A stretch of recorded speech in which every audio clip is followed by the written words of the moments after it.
Bienvenido, bienvenida a Macabro, historias ocultas.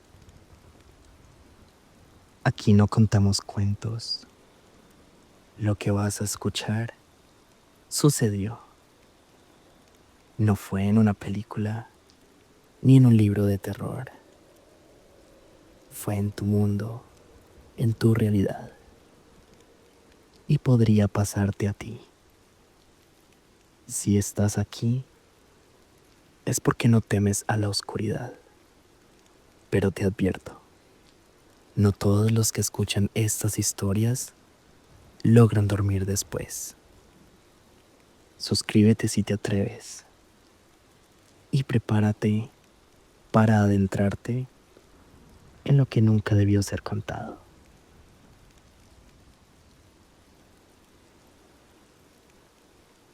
A las afueras del centro histórico de Zaragoza, España, se alza un edificio que a simple vista parece uno más en la línea de hoteles antiguos y elegantes. Sin embargo, detrás de sus muros se esconde uno de los casos paranormales más documentados y aterradores de todo el país. Se trata del Hotel Corona de Aragón, un lugar que carga con una tragedia y una maldición. La historia se remonta al 12 de julio de 1979, cuando un incendio arrasó el sexto piso del hotel, cobrando la vida de 78 personas. Las llamas devoraron el edificio en minutos. Las autoridades en su momento lo atribuyeron a un fallo eléctrico. Pero lo que pocos saben es que los primeros bomberos en llegar afirmaron haber escuchado gritos provenientes de habitaciones donde no había nadie. Desde entonces, la habitación 104 se convirtió en el centro de fenómenos inexplicables. En 2003, una pareja de turistas, José Manuel y Laura Ortega, decidió alojarse una noche en el hotel, desconociendo la historia oscura que lo rodeaba. Les asignaron la habitación 104, justo al final del pasillo. Todo parecía normal hasta que cayó la noche. Esa madrugada, Laura se despertó empapada en sudor. Sintió que alguien la observaba desde el rincón de la habitación. Cuando miró, una silueta oscura se desvaneció justo frente a ella. Creyó que había sido una pesadilla, hasta que notó que el espejo del baño estaba empañado, como si alguien acabara de ducharse. José Manuel no le creyó, hasta que a las 3:23 de la madrugada, la televisión se encendió sola, mostrando estática, y de fondo se escuchaba el llanto de una mujer. Un llanto agudo, desgarrador, que venía de adentro del closet. Cuando José se acercó, vio que la puerta se movía ligeramente, como si alguien respirara detrás. La abrió de golpe y no había nada. Pero en el suelo habían marcas de pisadas mojadas que no eran de ninguno de los dos. Al día siguiente, decidieron marcharse. pero al hacer el checkout, la recepcionista los miró con incomodidad. ¿Estuvieron en la 104? Preguntó. Sí, ¿por qué? No suelo decir esto, pero esa habitación está marcada hace años. Intentamos cerrarla. La han vuelto a abrir por error. Lo siento mucho. Investigaciones posteriores revelaron que, durante el incendio de 1979, una madre y su hija quedaron atrapadas en la habitación 104. La niña, de apenas 6 años, fue encontrada abrazada al cuerpo calcinado de su madre, con una expresión de terror indescriptible en su rostro. Dicen que sus gritos fueron los últimos que se escucharon esa noche. Desde entonces, nadie permanece más de una noche en la habitación. El personal evita hablar del tema y muchos aseguran que si te quedas ahí, alguien se acuesta contigo a las 3:23 de la madrugada. Historia número 2. En lo profundo de la provincia de Zaragoza, al sur del río Aguas Vivas, yace un pueblo muerto. No es una forma de hablar, es un lugar real. Se llama Belchite Viejo, abandonado desde 1937, tras ser arrasado durante la Guerra Civil Española. Hoy es un esqueleto de lo que alguna vez fue. Calles rotas, iglesias decapitadas y muros donde todavía se ven marcas de metralla y sangre. Un pueblo detenido en el tiempo. Pero lo verdaderamente espantoso es lo que nunca se fue de allí. En 2018, un grupo de documentalistas amateurs llamado Luz Negra Producciones, formado por 3 jóvenes de Madrid, César Valverde, Ana Torres y Samuel Ruiz, decidió grabar un corto de terror, utilizando las ruinas originales de Belchite. Iban en búsqueda de autenticidad, pero lo que encontraron fue algo que los rompió para siempre. Llegaron una tarde de octubre, frío, cielo plomizo.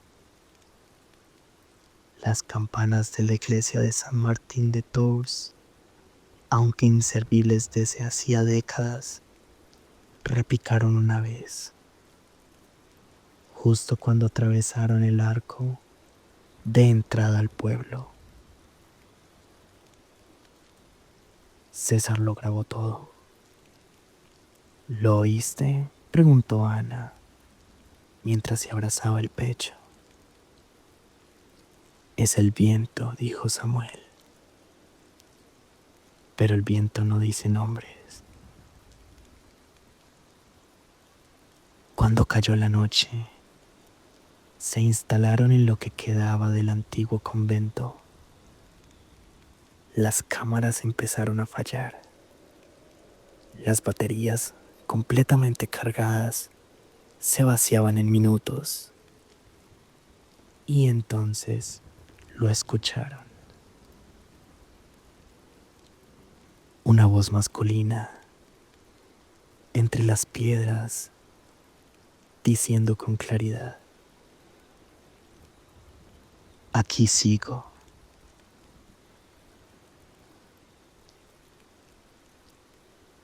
Ana se descompuso, vomitó en la oscuridad Quiso irse, pero César insistió en grabar una última toma frente al cementerio viejo,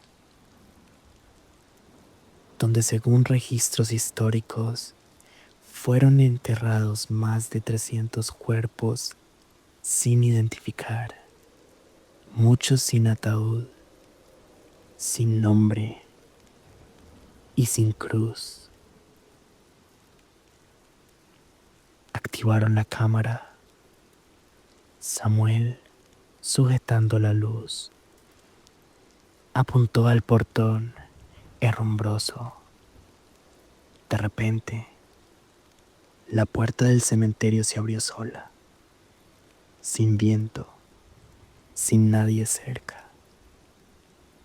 Solo óxido, oscuridad y un susurro. Nos dejaron aquí.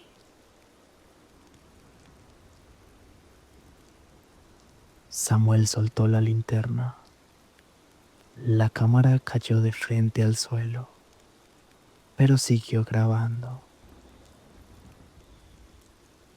En el video recuperado más tarde, puede verse por un instante una figura blanca, translúcida, caminando al fondo del cementerio.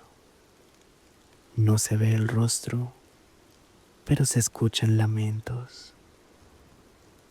Cuando intentaron huir, el auto no arrancaba. No tenían señal.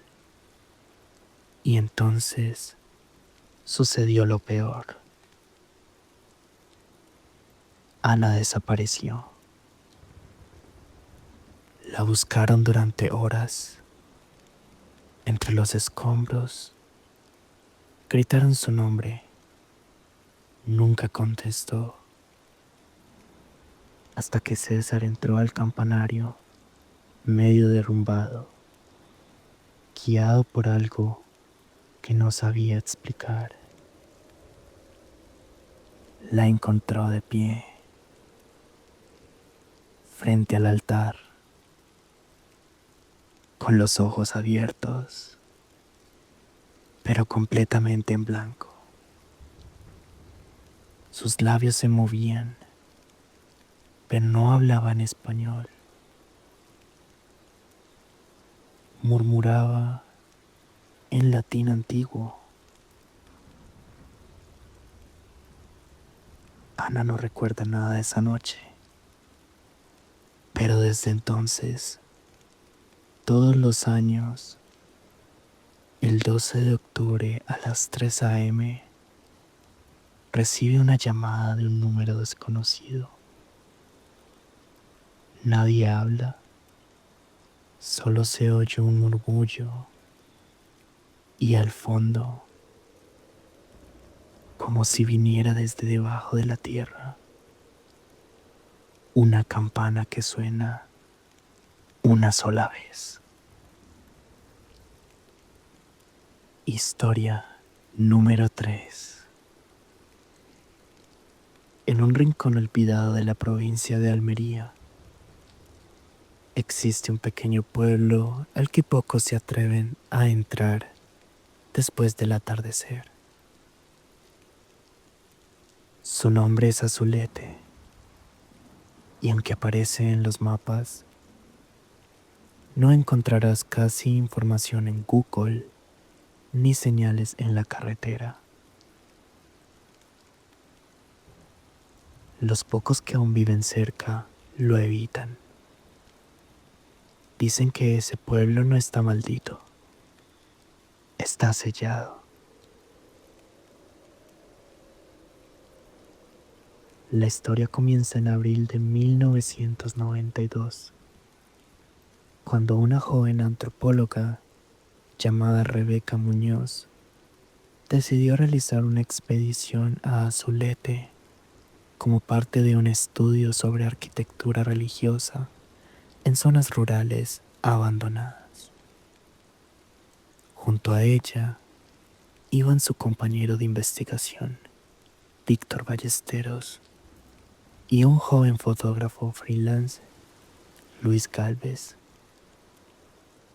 Llegaron un miércoles por la mañana, cielo gris, un silencio tan profundo que no se oía ni un perro ladrar. Azulete tenía menos de 15 casas, todas cubiertas de polvo y vegetación muerta. Pero al fondo, sobre una colina agrietada, se alzaba una ermita blanca deteriorada, con una torre en ruinas y un campanario inclinado. Grabado en la entrada, casi borrado por el tiempo, se leía: Domus silenti, sorores semper.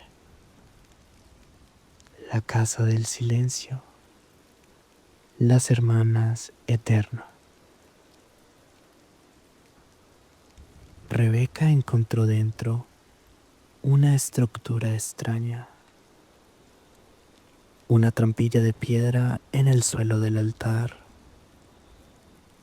No tenía bisagras visibles, solo una marca grabada a mano, una cruz invertida con 7 puntos alrededor. Víctor quiso abrirla, pero Rebeca lo detuvo. Sacó fotos, tomó notas y regresaron al hostal en un pueblo cercano. Esa noche, Luis no pudo dormir. Soñó con monjas sin rostro, vestidas de negro, paradas en círculo, cantando en un idioma que no conocía. Cuando despertó sudando, su cámara estaba encendida y había una fotografía nueva. Una foto que él no tomó. Mostraba el altar, pero en ella se veían 4 figuras encapuchadas, paradas sobre la trampilla.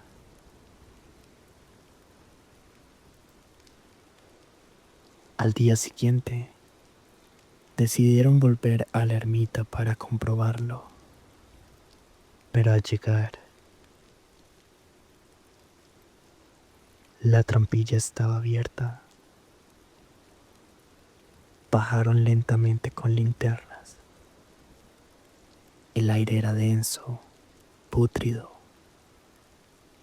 Bajo tierra había un pasillo estrecho, tallado en piedra, con símbolos grabados en las paredes y cánticos escritos en latín, mezclado con árabe antiguo.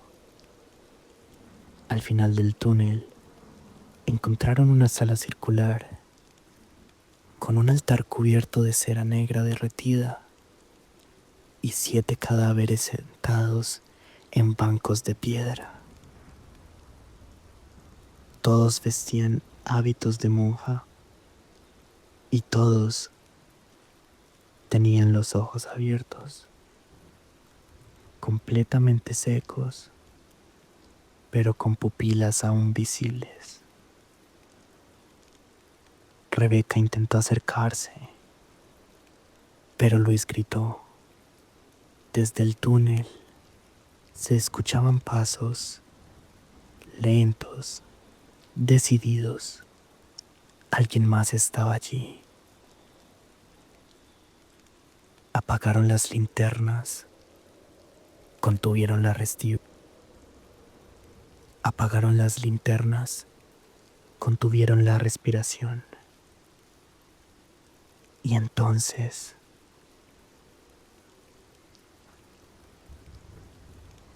una voz femenina, suave, casi un canto, dijo: el silencio no es castigo, es eternidad. Las velas se encendieron solas, una por una. y los cuerpos giraron lentamente la cabeza hacia ellos. Solo Luis logró salir, corriendo, llorando, gritando. Rebeca y Víctor desaparecieron para siempre. Nadie pudo comprobar nada. La ermita fue cerrada con concreto por orden del ayuntamiento. Pero cada año, en el aniversario de su desaparición, una cruz invertida aparece pintada con ceniza en la entrada del hostal donde se alojaron. Y a las 3 a.m., los dueños dicen que escuchan pasos en el techo, pasos lentos, seguidos por un susurro al oído. Sorores semper, las hermanas siguen aquí. Historia número 4. Gelín, un municipio de la provincia de Albacete, Castilla-La Mancha.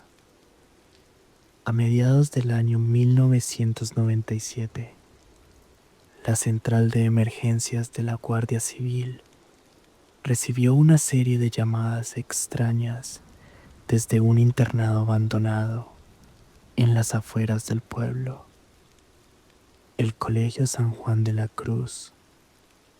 Dicho internado había sido clausurado en 1983 tras un incendio en la zona de dormitorios donde murieron 12 niños y un sacerdote. Las causas nunca quedaron claras.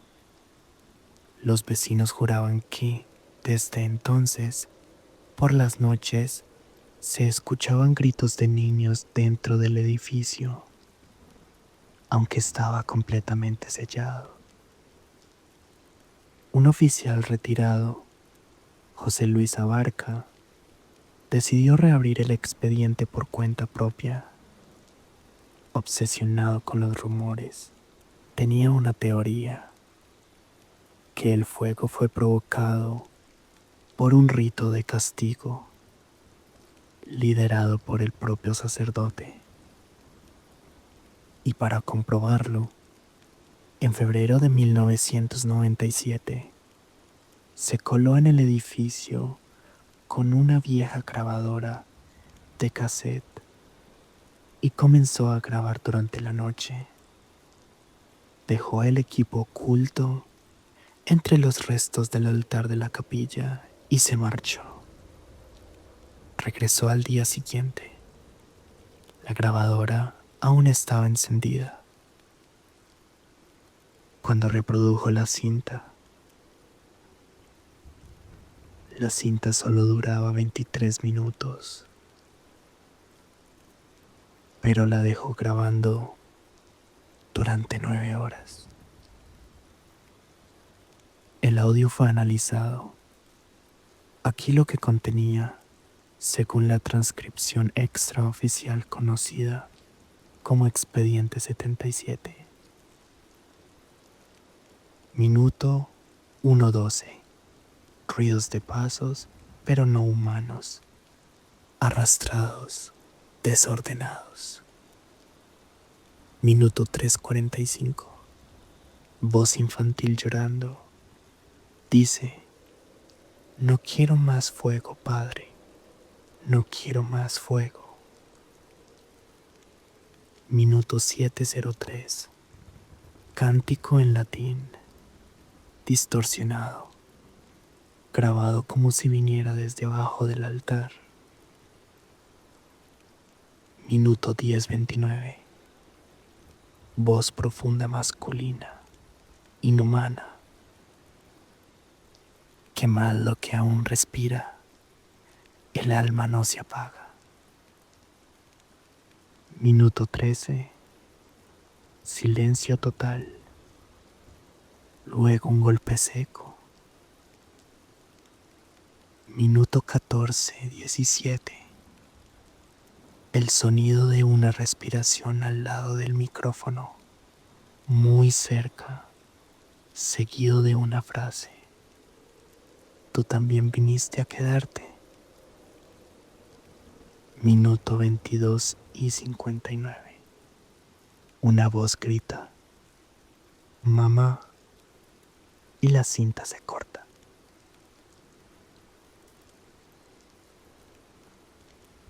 José Luis Abarca se suicidó 2 días después, arrojándose desde un puente en la carretera CM412. Dejó una nota que solo decía: yo escuché lo que debía quedarse muerto. El audio fue sellado por las autoridades, pero en 2015, un grupo de exploradores urbanos logró entrar al internado y encontraron los restos calcinados de una antigua grabadora. El extraño detalle: la cinta aún giraba y se escuchaba una voz femenina, como en susurro, diciendo: este no es un lugar, es una herida. Historia final. En lo alto de la Sierra de los Ancares, en la provincia de Luco, Galicia, se encuentra el pequeño y místico poblado de Ocebreiro, un lugar antiguo, cubierto de niebla casi permanente, conocido por su arquitectura celta, su aire espiritual y una historia que los locales nunca cuentan en voz alta. Una historia de rituales, desapariciones y un culto oculto que fue borrado de los registros oficiales. En 1989, un grupo de senderistas del Camino de Santiago, 4 jóvenes de origen catalán, decidió acampar cerca de una zona boscosa detrás de la iglesia de Santa María la Real, un templo prerrománico del siglo IV. Esa noche el clima era suave, había estrellas, todo estaba tranquilo, y sin previo aviso se cortó el cielo. Una niebla negra cayó de golpe y con ella sonaron campanas, no las de la iglesia, sino otras, más pequeñas, más rápidas. Y luego el canto, no humano, no armonioso, algo gutural, primitivo, como si el bosque hablara.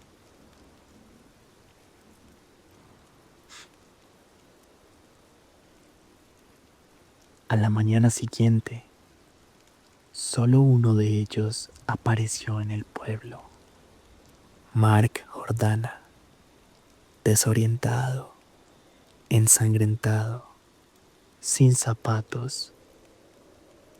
Decía frases sueltas, incoherentes.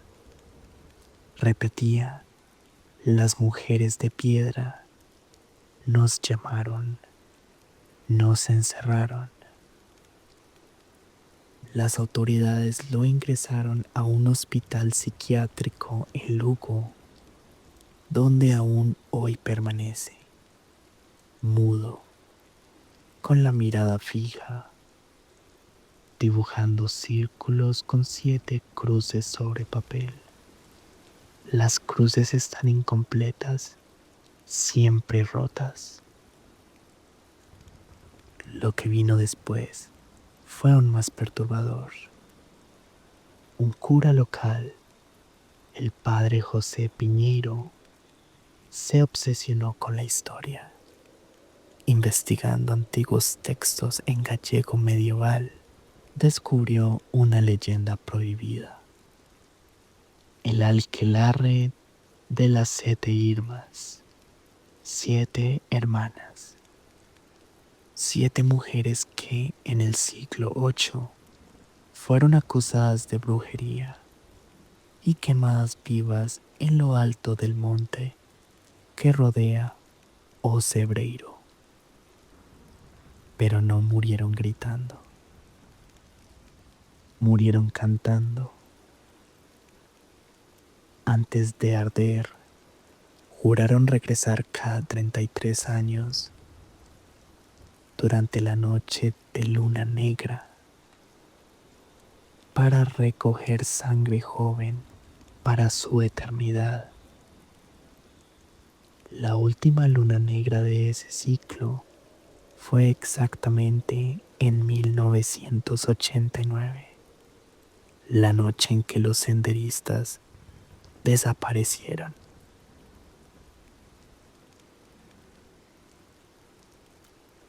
Pero aquí es donde todo se vuelve más oscuro. En el año 2011, un investigador paranormal llamado Daniel Barea visitó Ocebreiro. Grabó una sesión de audio en medio de la noche. En el mismo bosque, el archivo fue subido a un blog que desapareció 48 horas después. En ese audio se escuchan las voces de las chicas desaparecidas. Gritan, lloran y al final cantan juntas. Una melodía dulce, ancestral, letra en gallego antiguo. Su traducción aproximada es la siguiente: 7 fuimos, 7 seremos, 7 vendrán, y el que escuche será el octavo.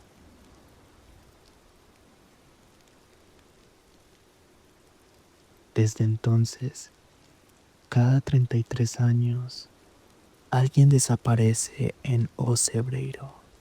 Nadie investiga, nadie recuerda. Pero si vas y caminas solo por el bosque, ellas cantan para ti. Y si respondes, no regresas.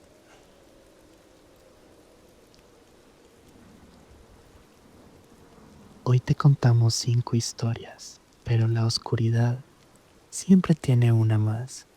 Si escuchas campanas esta noche, no mires por la ventana. Si alguien canta en un idioma que no conoces, no respondas.